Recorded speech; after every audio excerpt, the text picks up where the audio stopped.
thank you very much. And unless there's any burning questions now, I'd like to hand on to Peter to talk more about the Isle of Wight, which is taking, hopefully, some of the ideas that Sam's expressed in a national sense, but focusing more on the particular new jobs rather than the transition that's also required for the other jobs too. So, do you want to?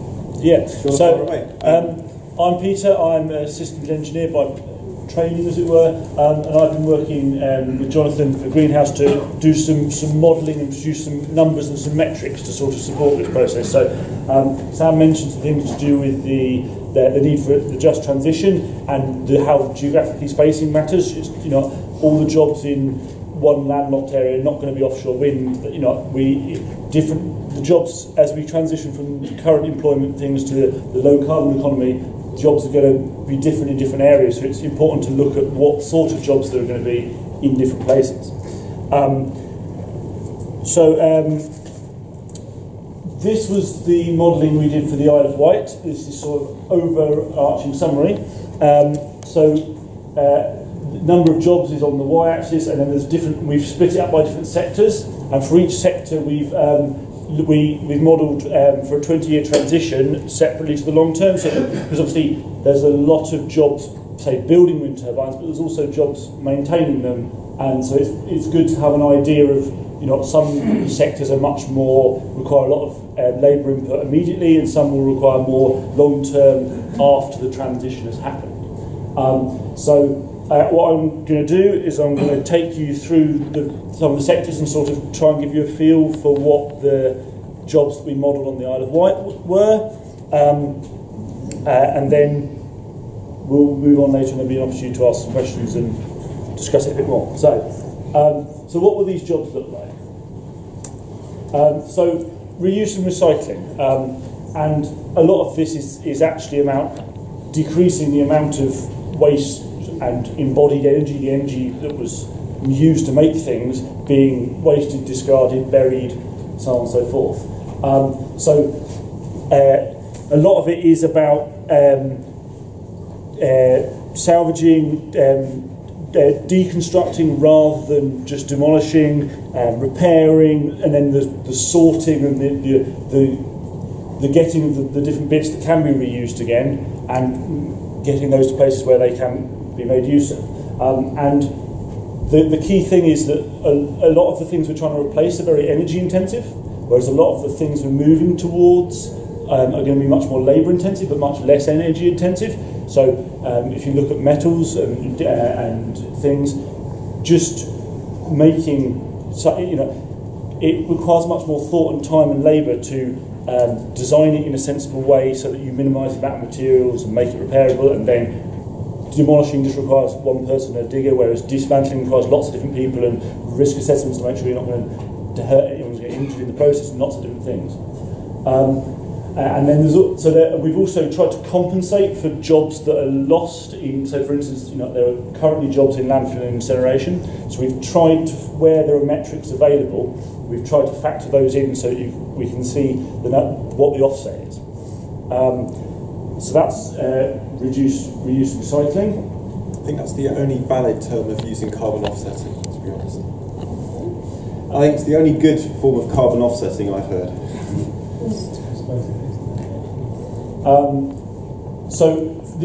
We've sort of grouped food, land management and forestry together.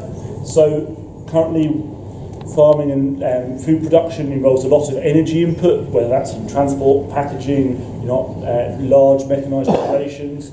Whereas if we want to generate the most amount of food with the land we've got and do it in a sustainable way that doesn't have lots of externalities that cause issues for the natural environment and for other species, it needs much more precision and better management, and therefore more labour input and less energy input.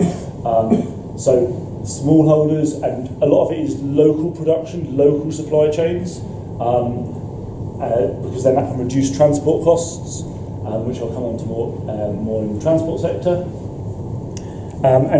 Again, the theme is more thought and more care, less energy and less carbon.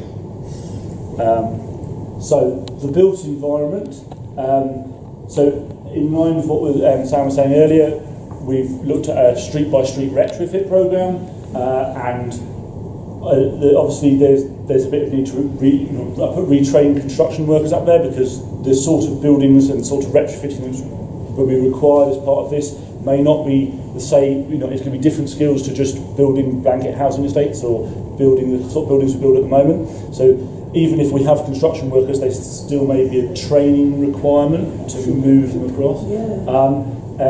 And a lot of it is installed in local renewable energy and storage and distribution systems in there as well. And in terms of long term, we've tried to look at things last longer if they're maintained better. So if we're going to have more systems in houses and then we're going to maintain them better, there's going to be more long-term maintenance required in order to extend the life of those products and not waste the embodied energy from building them.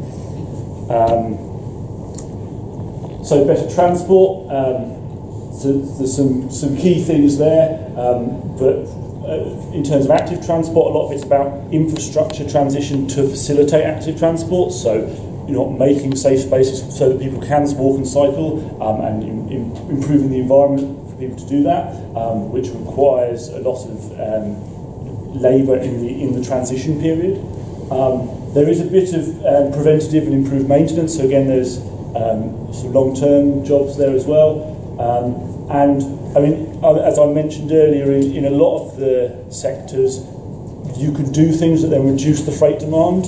So a lot of the changes, more careful thinking and planning and logistics to minimise the amount of stuff that we have to ship around all over the place, which then is more jobs and less energy and CO2.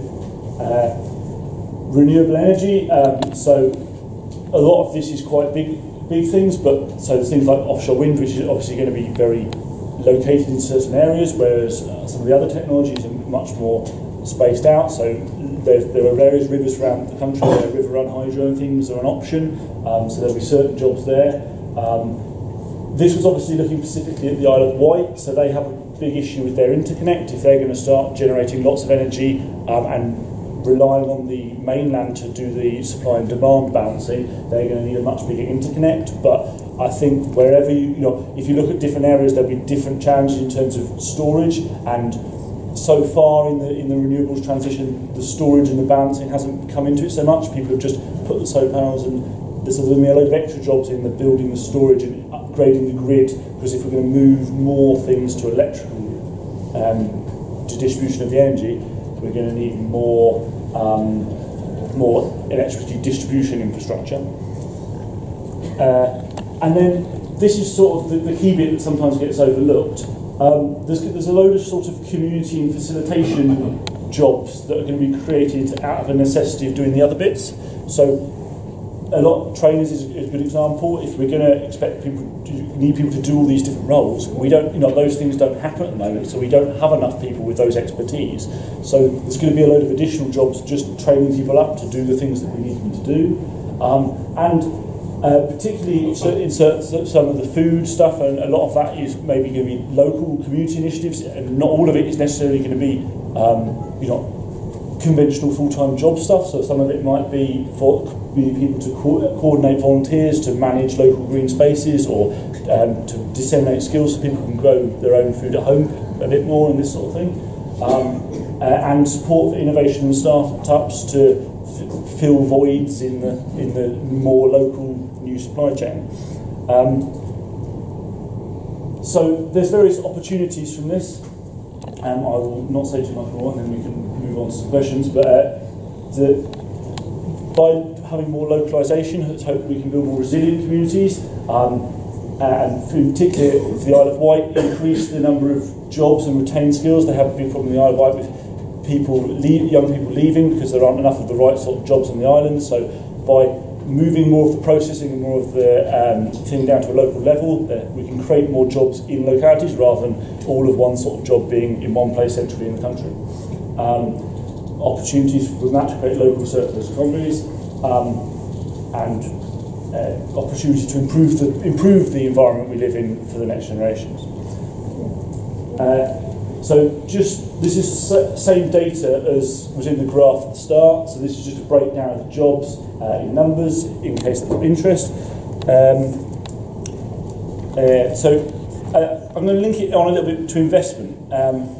So currently we're investing a lot in big infrastructure projects, as Jenny said, Sam said, and one of the things that we're proposing is that instead of focusing on, we need to build this big thing, focusing on creating jobs, and that it's people doing work that will then make the transition happen. So we should be calling for jobs focused investment. And on that note, I'll pass back to Jonathan for some questions and debate. Okay.